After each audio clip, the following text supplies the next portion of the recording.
یہودیوں پر ان کی بدعمالیوں کی وجہ سے قرآن کیا کہتا ہے؟ غربت علیہم الذلہ، انہوں نے پیغمبروں کو قتل کیا، انہوں نے موسیٰ علیہ السلام کو صرف ستایا نہیں، بے انتہا ستایا، اتنے سارے معجزے دیکھنے کے باوجود۔ انہوں نے عیسیٰ ابن مریم کو اللہ کا بیٹا کہا، عیسیٰ ابن مریم کو معاذ اللہ ولد الزنا کہا، حالانکہ ان کی اپنی کتابوں میں آج تک عیسیٰ ابن مریم کی گواہی، ان کے نبوت کے علامات موجود ہیں۔ آپ کو پتا ہے یہودی مدینہ میں کیوں آباد ہوئے؟ آخری نبی کے انتظار کے لیے، ورنہ مدینہ اور یہودیوں کا آپس میں کوئی لنک بنتا نہیں ہے۔ یہ لوگ جایا کرتے تھے سفر کر کے، راستے میں مدینہ کا نخلستان تھا۔ تاریخ کی کتابوں میں لکھا ہے کہ انہوں نے دیکھا کہ آخری نبی محمد صلی اللہ علیہ وسلم جس علاقے میں آئیں گے، نبوت کا اعلان کریں گے، وہ اس تمام علامات اس علاقے میں پائی جاتی ہیں۔ لیکن نبی صلی اللہ علیہ وسلم کے دنیا میں آنے کے بعد جیسے انہوں نے اپنی کتابوں میں عیسیٰ ابن مریم کا تذکرہ ہونے کے باوجود ان کا انکار کیا حسد اور جیلیسی کی وجہ سے، اسی طرح انہوں نے محمد صلی اللہ علیہ وسلم کی نبوت کا انکار کیا۔ قرآن کہتا ہے اس کی بیس بھی کیا تھی؟ حسد اور جیلیسی۔ دیکھو اللہ کا قاعدہ ہے کہ دنیا میں جو حد سے زیادہ آگے نکلنے کی کوشش کرتا ہے نا، اپنی اوقات سے زیادہ، حق علی اللہ الا یرتفع شیء الا وضعہ، نبی صلی اللہ علیہ وسلم نے فرمایا اللہ نے اپنے اوپر یہ بات لازم کر لی ہے کہ جو چیز بھی حد سے آگے نکلے گی اللہ اس کو زمین پہ گرا دے گا۔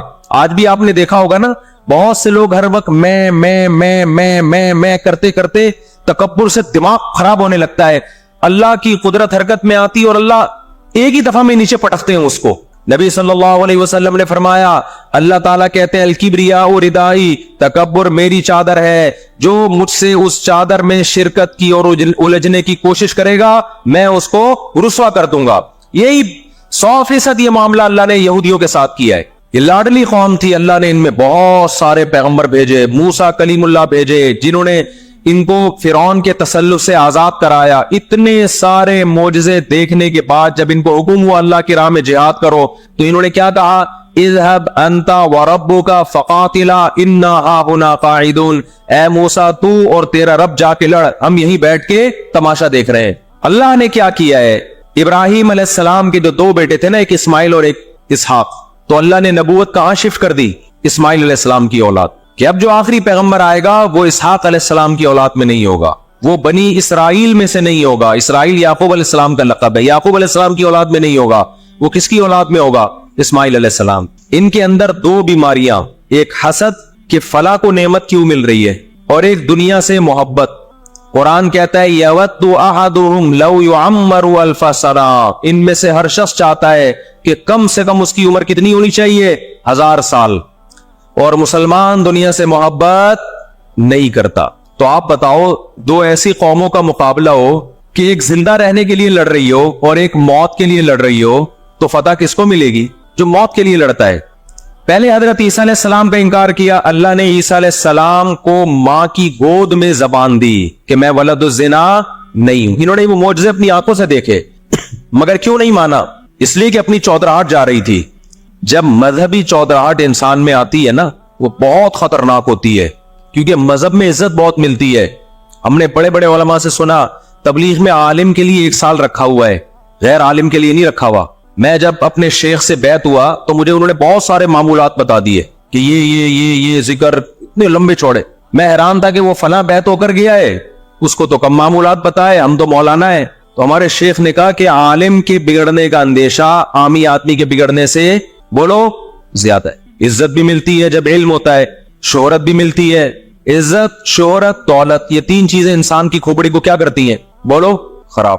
تبھی تزکیہ نفس جو ہے نا، تزکیہ نفس، جس کے پاس بھی علم ہے، آج یوٹیوب پہ بہت سے اسکالرز ہیں، ادھر ادھر سے علم حاصل کر لیا، کسی بزرگ سے باقاعدہ تعلق قائم کر کے اپنا تزکیہ نہیں کروایا، تو وہی علم ان کا گمراہی کا پھیلانے کا ذریعہ بن جاتا ہے۔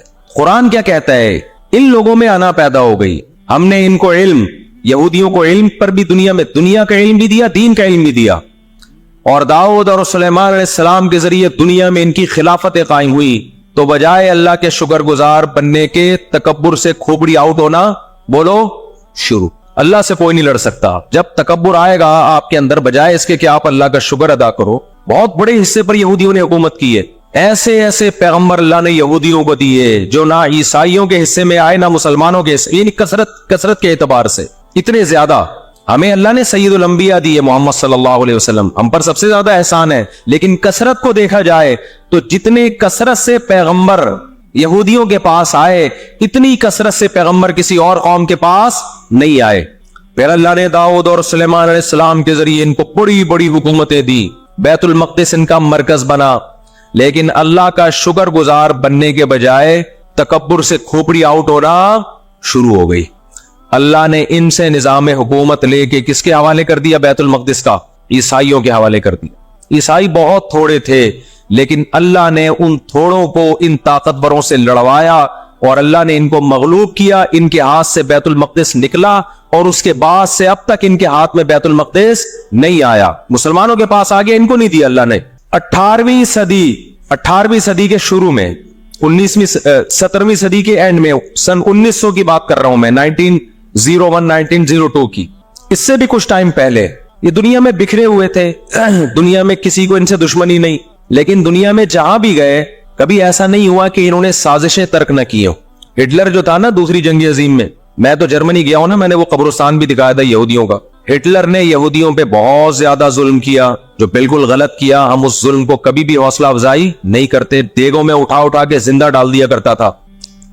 ہم اس عمل میں ہٹلر کی بالکل بھی حوصلہ افزائی نہیں کرتے، اس عمل کو اپریشیٹ نہیں کرتے، لیکن اس نے ایک تاریخی الفاظ کہے تھے، اسے پتا تھا دنیا مجھے برا کہے گی بعد میں کہ لاکھوں یہودی مار دیے میں نے۔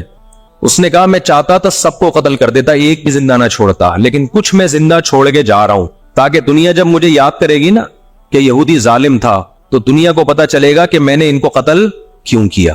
کچھ چھوڑ کے جا رہا ہوں، یہ چین سے نہیں بیٹھیں گے، دیکھنا کرتے کیا ہیں یہ۔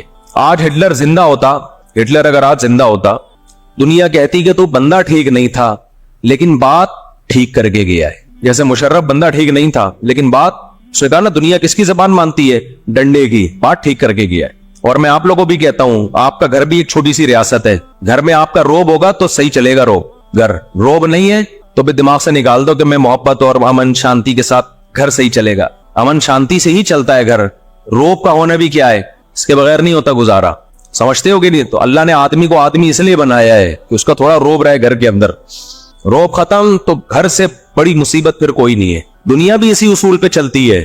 تو 17ویں صدی کے آخر میں ان کو خیال ہوا کہ ہم اتنے سکون سے بیٹھے ہوئے ہیں، اب تک دنیا میں کچھ الٹا پلٹا ہوا کیوں نہیں ہے؟ ان کو خیال ہوا یہودیوں کو۔ قرآن نے ان کے بارے میں کیا کہا؟ ضربت علیہم الذلہ، ہم نے ان پر ذلت کو دے مارا ہے۔ آپ کو پتا ہے کہ یہود کا لفظ اتنی بڑی گالی دنیا کے لیے بن گیا تھا۔ ایران میں بہت زیادہ یہودی ہے، پتا ہے آپ کو؟ اسرائیل کے بعد سب سے زیادہ یہودی ایران میں ہے، لیکن انہوں نے اپنا نام ایران میں یہود نہیں رجسٹرڈ کروایا، کلیمی رجسٹرڈ کروایا ہوا ہے، موسیٰ کلیم اللہ کے نسبت۔ کیوں؟ ان کو پتا ہے کہ یہود کا لفظ دنیا میں کیا بن چکا ہے؟ گالی۔ شرم آئے گی کسی کو بتاتے ہوئے کہ میں یہودی ہوں، اس لیے ایران میں انہوں نے اپنے آپ کو رجسٹرڈ کس نام سے کروایا ہے؟ کلیمی کہتے ہیں ان کو۔ میں مانتا ہوں سارے یہودی ایسے نہیں ہوتے، میں نے پہلے وضاحت کر دی، ہمیں یہودیوں سے دشمنی نہیں ہے، کیونکہ قرآن جہاں یہودیوں کی برائی بیان کرتا ہے وہاں قرآن یہ بھی کہتا ہے لیسوا سواء، سارے ایک جیسے نہیں ہیں۔ قرآن اعتدال سے بات کرتا ہے، سارے ایک جیسے نہیں ہیں، لیکن جتنا شر اور فساد اس قوم میں ہے قرآن کہتا ہے کہ اتنا دنیا میں کسی اور قوم میں نہیں ہے۔ لَتَجِدَنَّ أَشَدَّ النَّاسِ عَدَاوَةً لِلَّذِينَ آمَنُوا الْيَهُودَ، اللہ کہتے ہیں تم مسلمانوں کا سب سے بڑا دشمن، دنیا کی جتنی قومیں ہیں ان میں سب سے بڑا دشمن کس کو پاؤ گے؟ یہود کو پاؤ گے، اس کے بعد مشرکین کو پاؤ گے، اور اسلام کے سب سے زیادہ قریب تم کس کو پاؤ گے؟ نصارہ کو، عیسائیوں کو پاؤ گے۔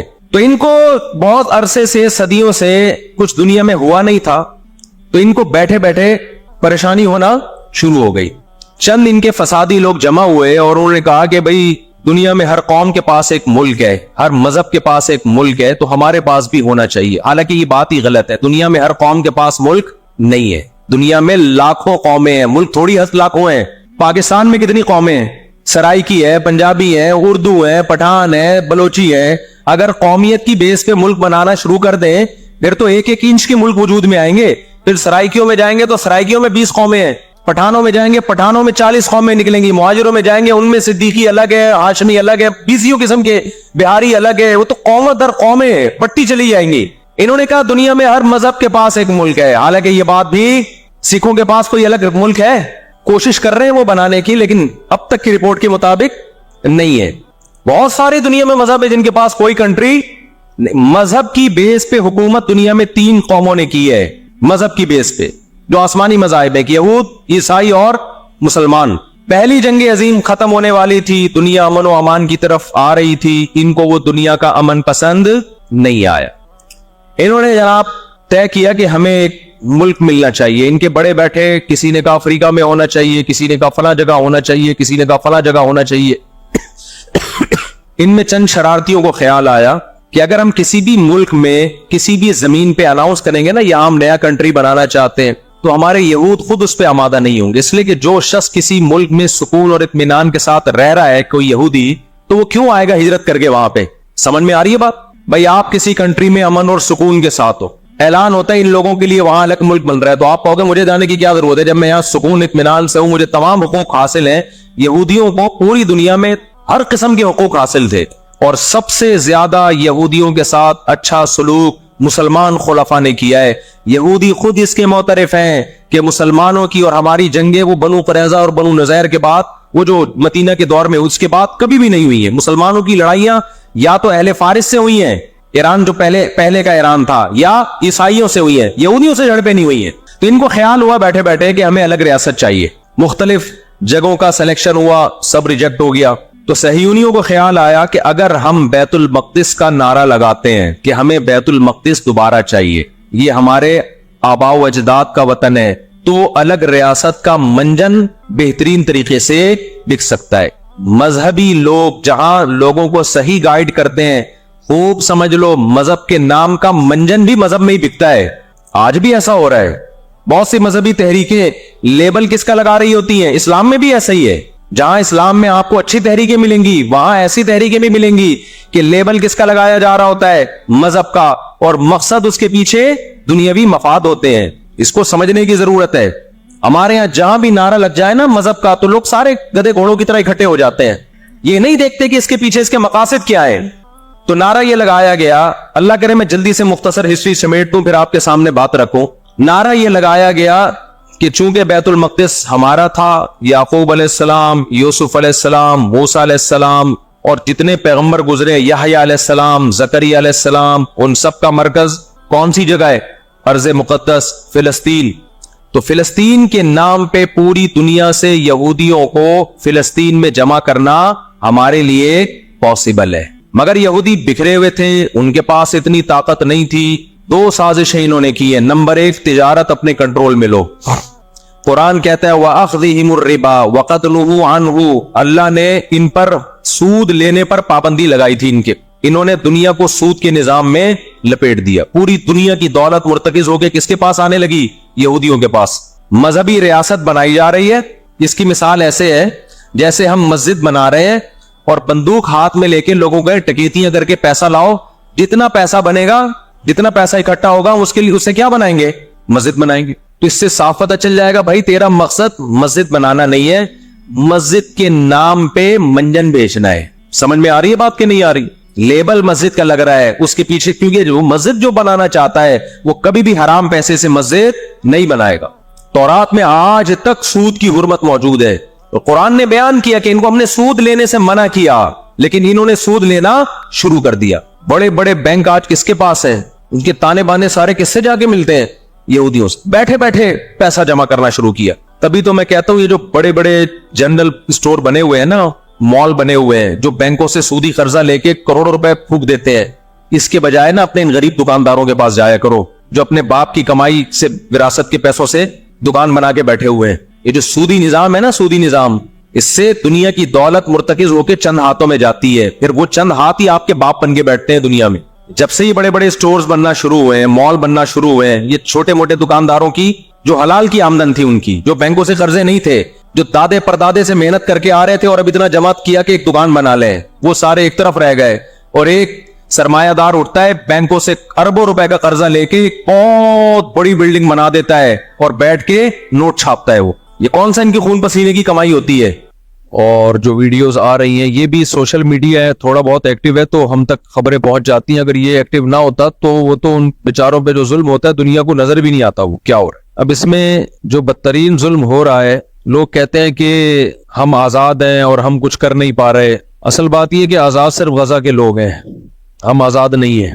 آزاد اس کو نہیں کہتے کہ آپ کھا رہے ہو, پی رہے ہو, گھوم رہے ہو. آزاد اس کو کہتے ہیں کہ آپ کی پالیسیاں آپ کی مرضی کی ہیں یا کسی اور کی مرضی کی ہیں. اس وقت ہمارے جتنے بھی حکمران ہیں اور جتنے ہمارے ممالک ہیں, بلکہ مسلمان اوور آل, ان کی مثال نبی صلی اللہ علیہ وسلم نے دی صحیح حدیث میں کہ تم سمندر کے جھاگ کی طرح ہوگے, یعنی کوانٹٹی میں بہت زیادہ, مگر جیسے سمندر کا جھاگ ہے نا, اس کی کوئی حیثیت نہیں ہوتی. وہ دور ہے یہ. اب ظاہر ہے جو بھی تھوڑا سا بھی درد دل رکھتے ہیں ان کے جذبات ہیں, اور بننے چاہیے جذبات ان ویڈیوز کو دیکھ کے کہ ہم کیا کریں, ہم کیا کریں. لوگ علماء سے بھی پوچھتے ہیں کیا کریں. حضرت مفتی تقی عثمانی صاحب کا بہت واضح فتویٰ ہے کہ جو جتنے قریب ہے اس پر اتنا ہی جہاد فرض ہے. ان میں سب سے پہلے تو ان کے جو قریبی ممالک ہیں وہ, نہیں تو پھر ان کے قریب, اسی طرح سے جہاد فرض عین ہوتا چلا جاتا ہے. لیکن انڈیویجولی انسان کیا کرے کہ آپ اکیلے طور پہ کہیں بھی جانے کی کوشش کریں گے, آپ کو بارڈر ہی کراس نہیں کرنے دیا جائے گا. آپ کی حکومت آپ کو بارڈر کراس کرنے دے گی, اگلا کنٹری آپ کو پکڑ لے گا. تو اس لیے جذبات میں کوئی الٹا سیدھا کام نہ کریں.